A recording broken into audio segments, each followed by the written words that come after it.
California's gold is seen statewide on California Public Television. This series is endorsed by the California Teachers Association, the California School Boards Association, and the California Library Association. California's Gold is brought to you by Ford, with a world of new ideas that make being out on the road more fun and more economical. Like Sync, the hands-free communication and entertainment system from Microsoft. It lets you order up practically anything you want to hear just by asking. And turn-by-turn navigation gets you exactly where you want to go. Ford hopes you enjoy traveling through California with Huell, perhaps in one of our remarkable new products. Well, hello everybody, I'm Huell, and here we are on this absolutely beautiful fall morning. We're in the nice little community of Keene in the eastern part of Kern County. We're near Tehachapi, right in the foothills of Tehachapi. I'm standing here with Paul, who's going to tell us a little bit about this structure we're standing in front of, because this old building is very historic. Well, you know, this building was put up in 1928 by the county of Kern. It was part of a tuberculosis treatment program that they had. Facilities located on the top side of the fog line here in the Central Valley. And so this was the facility that housed many patients for over 40 years. So this was the site, and this is the old part of the old TB hospital, and people were sent here because back then the idea was the way to treat them was fresh air. Well, the treatment back then was fresh air, rest, and sunshine. And so we're about 2,700 feet above sea level, so we're above the valley fog line. And so it was a perfect place for people to come and get that rest and that fresh air and sunshine. And this would have been one of the wards where the TB patients would have been housed. This was the main ward for the adults. Now, there was another facility on the north part of the property. It was a preventorium, which was for children, but this was the main facility for the adult patients. It's always interesting to visit old buildings like this and think back in time to the history of the place. As interesting as this place is, though, this is not why we're here. We're here not to look back, but to look at the present and look at the future, because something very exciting is going on the very grounds of this old tuberculosis sanitarium. And that's what this adventure is all about.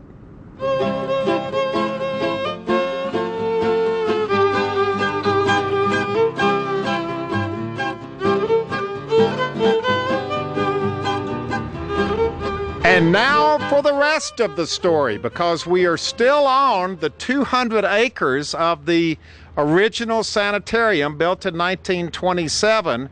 But Paul, now introduce yourself in the full way. You've just told us Paul up until now.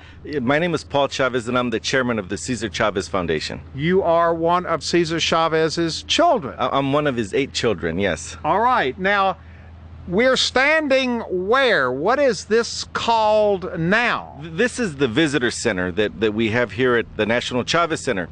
You know, we've been here since the early 70s. My father was concerned back in the late 60s, early 70s, that if the headquarters for the union remained in Delano, that they may not be as attentive as they needed to be to workers' needs in other part of the state. So they began to look for a facility that was centrally located, that farm workers from all over the state would have equal access to, but also a place that wasn't too far away from the agricultural regions. And so we're here at the foothills of the Tehachapis, 15 miles from the Central Valley in the middle of the state. So it was a great location. Interesting place to have the headquarters for the United Farm Workers, because it's kind of nestled in here amongst these hills. It's kind of a surprise, isn't it? Well, you know, it is. And you know, actually what my father was looking for, apart from a place for the headquarters, he also, you know, his work was really full of a lot of struggle. It was tough. There were strikes and boycotts. And so he knew that we needed a place to get away from the daily hustle and bustle of his work. The stress. To come back and to be able to reflect and recharge those batteries so that he'd be prepared to go out for the next campaign. And so that's what La Paz did for him. It provided him a personal refuge to do that. So you renamed named it La Paz, which means? It's the retreat center was named originally Nuestra Señora Reina de la Paz, Our Lady Queen of Peace Retreat Center, but we've since named it the National Chavez Center. That speaks really about the ongoing work of the facility here. There is so much to see here. Now we're standing right in front of. Is this one of the old TB buildings that's been restored? You know, actually, originally this was the before the use for the TB hospital.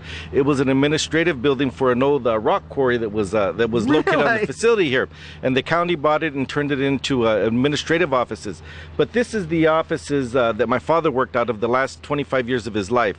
We have conference rooms that he met. Many of the offices were here, and then also this is where he had his personal office. All right, now today, and it has been beautifully restored. It's a beautiful visitor center. This is the first place when people arrive here that they would go. They check in here to the visitor center. That's right. You know, as people come in, this is where we'd like them to come in and begin their visit, their short stay with us. Yes. Okay, we just got here, so all right. This is where I should come in here this way too.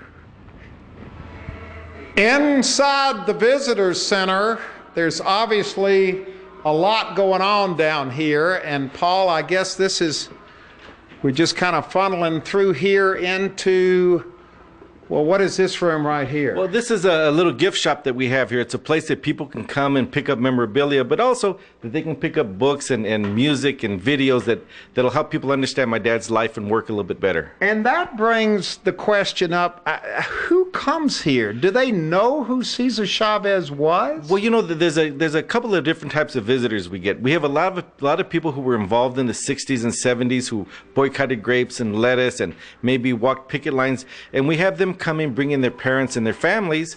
But then also we have folks that are coming in just because they see freeway signs announcing the National Chavez Center, and will come in and kind of poke around and ask, what is this? And then that's a whole different type of tour. I bet you have some of the original workers who bring their kids and their grandkids. That's exactly here now. That's exactly what's happening. It's almost like a rite of passage, it seems like. You know, we've had people come from Chicago bringing their kids out because they want them to understand things that were important to them early in their lives, but also we have a lot of folks coming in helping kids understand the work that their grandparents did, so that they have a better appreciation of for what they have nowadays. Well, you've got the written material here who talks about those early days, his autobiography. You've got, I love this t-shirt up here with this wonderful picture of him made out during, obviously, one of the strikes. Well, you know, actually, it was some work being done here in La Paz. You know, really? You know, one of the things they did was, you know, his life was full of struggle, and the way that he relaxed is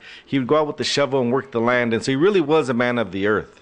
Okay, we're coming in here, which to me looks like it's almost like a gallery, some kind of an exhibit space. You know, what we have here in the visitor center is we have a revolving gallery, and you know, a couple times a year we'll put up new exhibits. You know, currently we just finished with the celebration for Dia de los Muertos, and so we have some of the public altars here where people have come and put remembrances of loved ones that have passed on. So this changes a couple of times a year in here. At least a couple of times, right? And yes. This is, wow, this is wonderful, and I love the way the light comes through the United Farm Worker flags on the windows here. It's come out very well. And actually, you know, when we began remodeling this building after my father passed away, you know, before he died, he actually began the remodeling of it, and this building, the building was really set with the tone that he left for this room that we're in right now.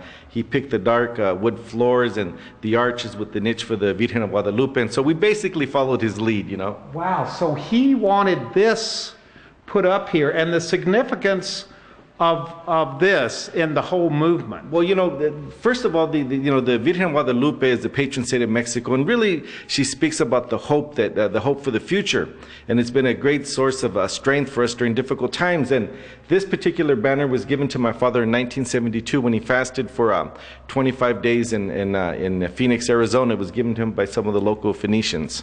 So he planned on this being on display in this room. You know, he did, and he actually picked the architectural style, so when it was time to remodel the building, we knew what we had to do. Now, right over here, this is Boy, now this is unexpected and very powerful, because standing here looking in this glass, we are looking at what? Well, it's my father's office, and we decided to leave his office the way it was when he left La Paz for the last time. And so, you can see the desk that he worked at, and you can see his humble chair and his workman's jacket. It's like frozen in time. We wanted people to get a sense of what his daily work environment was like. Now, for people who visit this place, there's, you can have the description in Spanish or in English, and it explains what the office is all about and the symbolism is of it. But we're in for a special treat on this tour, because you have the keys to the door. Yeah, we were given the keys, and we're going to go into his office. We're going to get to go into the actual office itself. Boy, it feels, there's a feeling in this office, isn't there? Well, what we did was, after my father passed away, we decided that we would leave his office the way it was when he left La Paz for that last time. And so, on his desk here are the papers that he had on his desk when he passed away. You can see the desk isn't anything fancy. And yeah, there's nothing fancy in here. Well, and people are amazed by his chair, Look at this. This is a lawn chair. Well, that was his chair that he used to take with him. He used to fold it up. He had an insert for his back because he had a bad back. But, but that was the chair that he would take with him. But, yeah, that's what he had, and behind his desk, he has an altar there that really speaks to his tremendous faith, and you got to believe, is that what sustained him during difficult times? But so he always had this altar in the corner of his office. He always had his altar, but the interesting thing was that, but behind his altar, he also had all of his cassettes, and he had all of the big band music, Duke Ellington and Benny Goodman, and he liked big band music. Oh, well, that's the music he grew up with, and so he would he had his altars, but he also had his big band music. But I think that kind of talks about my dad. One of the things that I always point out to folks is that on his library here, directly across from his desk, he has the complete writings of Mahatma Gandhi that talk about the purpose of life and being of service to others and the importance of sacrifice. Those kind of ideals that we strive to meet. But at the same time, right across, he has all of his books on modern management that talks about running a corporation. And, some people would think that the two would have nothing in common. But, see, he understood that we all have to live to higher ideals, but the work is done on a daily basis. And so you got to have the preparation to do the daily work. Well, he was a very practical man. Well, he was. He was a practical idealist. That's one of the words that... That's an interesting combination. He was a practical idealist, yeah. I'm looking over your shoulder. Is it all right if I touch? Sure. I feel like I'm in a museum. But what is this? This is a shorthand hoe, and it's really an implement of infamy. There was hundreds of thousands of farm workers that backs were destroyed because of working all day long, bent over, using the shorthand hoe. And one of the big rallying cries for the movement in the 70s was to outlaw the shorthand hoe. And so this is kind of little memento that was given to my father after the hoe was outlawed here in the state of California, as a kind of reminder that if you work hard, that you can make a difference. So these are not in practice anymore, the short-handled hoe. They're not supposed to be, and for the I guess for the vast amount of work, you don't see them in the fields anymore. See, I didn't know I didn't understand the significance. Oh, yeah. I just noticed it up here on the shelf. Yeah, it's amazing when you asked about the visitors come in. You see a lot of old-timers come in, and they'll look around and they'll see that, and they focus on that instrument, and you can see them explain to their kids the horrors that this is brought into. This was not a pleasant part of their past history. It's a part that people would like to forget. All right, now looking right over here, I noticed this as well. This is powerful right here. Well, this is a painting that was commissioned actually by Jane Fonda, a Mexican artist by the name of Octavio Ocampo. But it's an illustration that really represents the two sides of agriculture. On one side, it talks about the abundance and the nutrition that agriculture provides to the world. On the other side, it talks about the exploitation and kind of the bad part of agriculture, where workers are taken advantage of and our natural resources aren't protected. And so, the image really talks about both sides of agriculture, but you can see my father's face is really comprised of a lot of different images. On the good side of agriculture, you can see his white hairs are really banners, people in marching and in struggle. And on the other side, his white hairs are comprised of widows who are mourning. and you can look, his lips are doves and his nose are banners, and it's just, if you look at it, there is a lot to see here. This is the original. The copy is out in the hall and there. we have it in here for safekeeping for right now, but yeah, this is the original. If you look, just another thing, if you look at the mountains here, you can see the mountains here are really hands lifted in struggle, fist clenched in struggle, and the other side, it's bodies strewn on the landscape there. Wow, this is a very powerful place here, with the shrine, with the music, with, I guess these are pictures of the kids over here, the grandkids. A couple of the grandchildren, and my grandmother, Nanawana, my grandmother, my father's mother, who really instilled this sense of service and nonviolence in my father from a very young age. Now, I know that he's been gone for almost 15 years now, but when you come here, I'm not trying to sound overly melodramatic, do you still... I feel his presence here. I do when I come in here. And actually, there's times when, when you have to make tough decisions and you need some inspiration, I'll find myself coming in and poke around the office. And really? Yeah. There is something in this room. Now, this is another permanent exhibit, right? It is, right? This is it's a replica of farm worker housing. We have a lot of people that come in and don't even know where food comes from. Many people think it comes from a supermarket, and this is just an extension of that. It's important that people understand the sacrifices that people make to bring the greatest abundance of food that this world has ever known, to bring it to our tables on a daily basis at prices that are affordable. And so we want people to understand the sacrifice and the contributions that immigrants and farm workers make to this society. This is powerful as well. Well, it shows you the stark conditions in which people live in and put up with in an effort to try to get by and to produce food for the rest of the world. Would you, I don't want to get political here, but would you say that this represents the past, or is this still part of present-day California? Well, it speaks about the past, but the work continues, There's a lot of work to be done, and actually part of the work of the center just isn't to talk about the past. It's also to let folks know that there's a continuing struggle that goes on, and that there's a lot of work that needs to be done. And so this is a reminder of the past, but also it speaks about what we're up against today as well. There is history everywhere here in this visitor center, including this. This is a banner, a flag? It's a banner of the Virgen of Guadalupe, but actually this was a banner that the marchers carried from Delano to Sacramento in 1965. It was the first march. It was a 350-mile march from Delano to Sacramento, and this is the banner that led the way.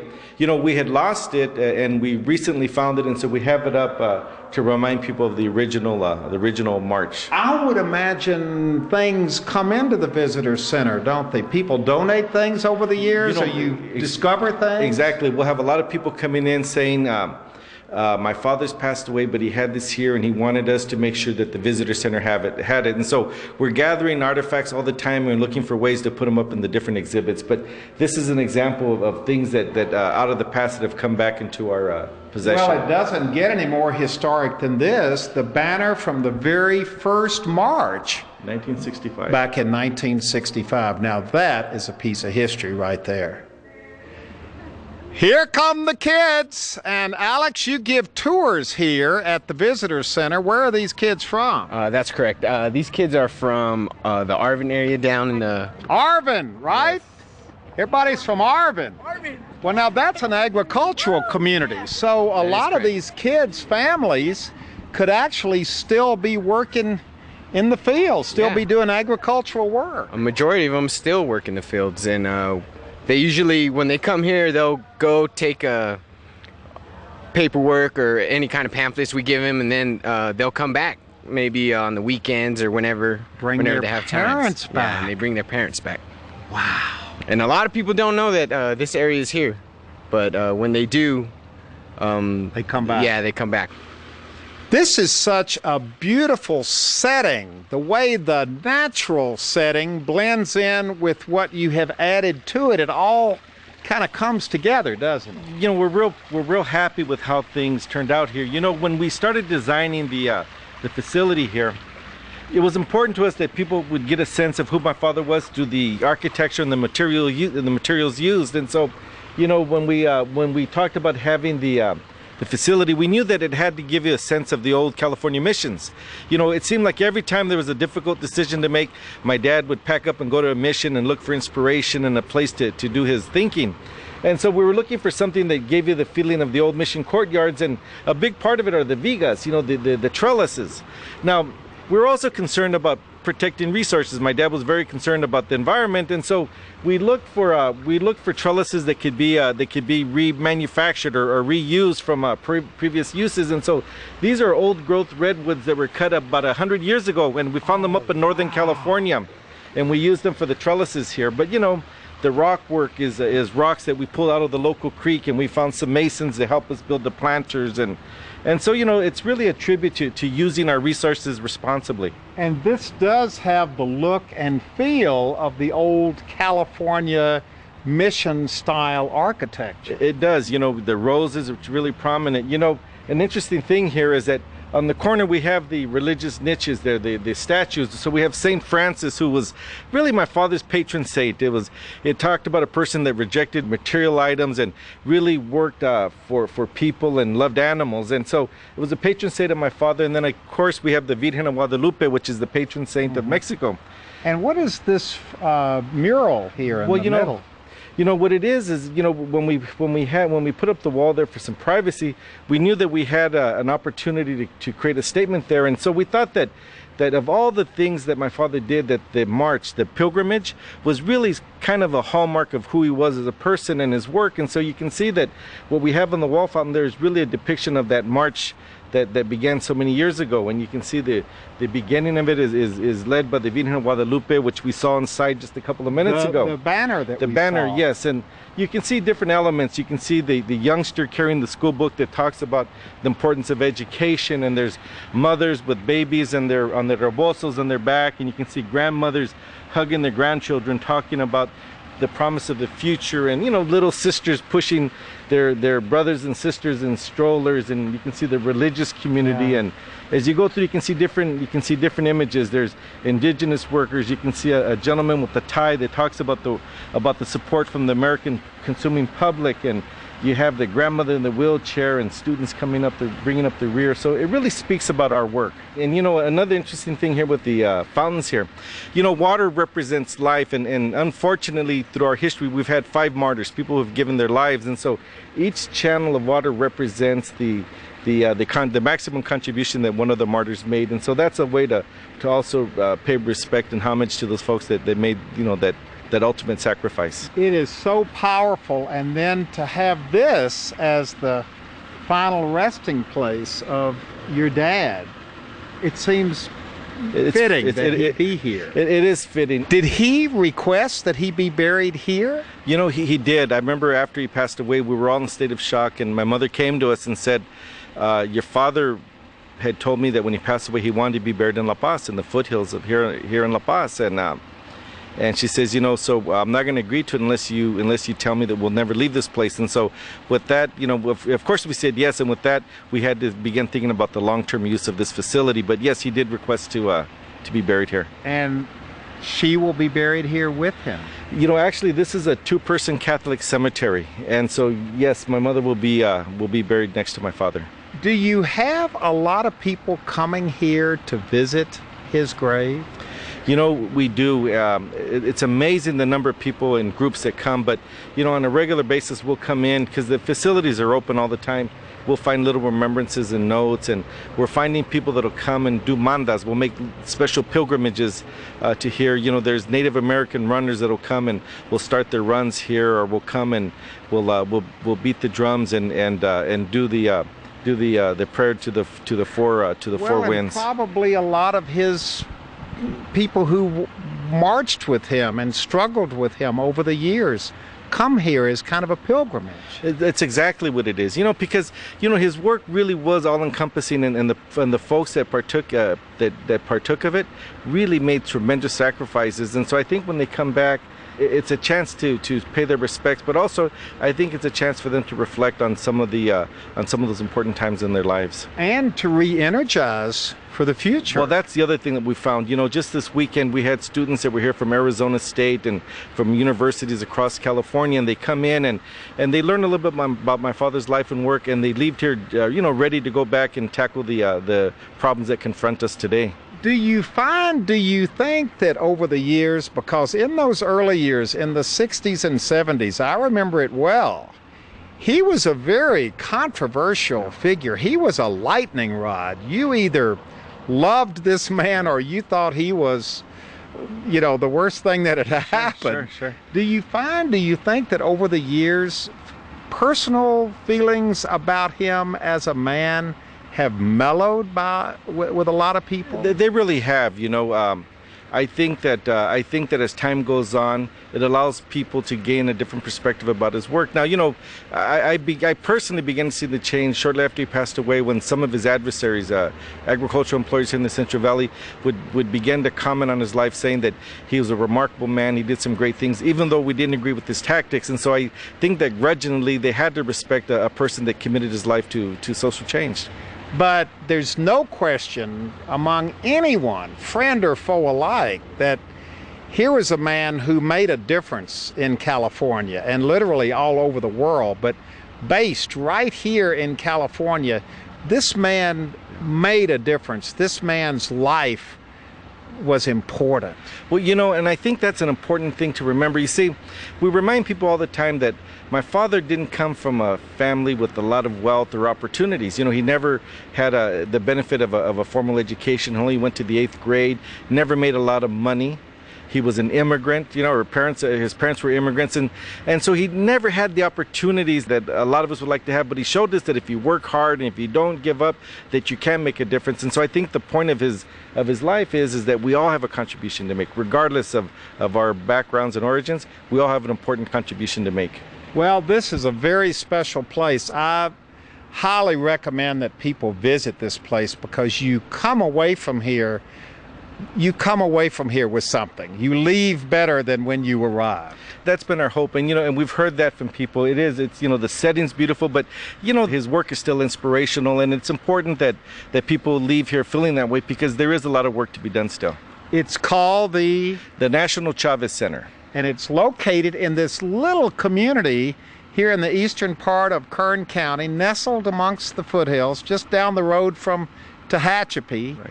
And it is a true California treasure. Thank you so much for taking us around, for sharing the stories of your father and his life, and for allowing all of us to spend some time here. This place is truly part of California's gold.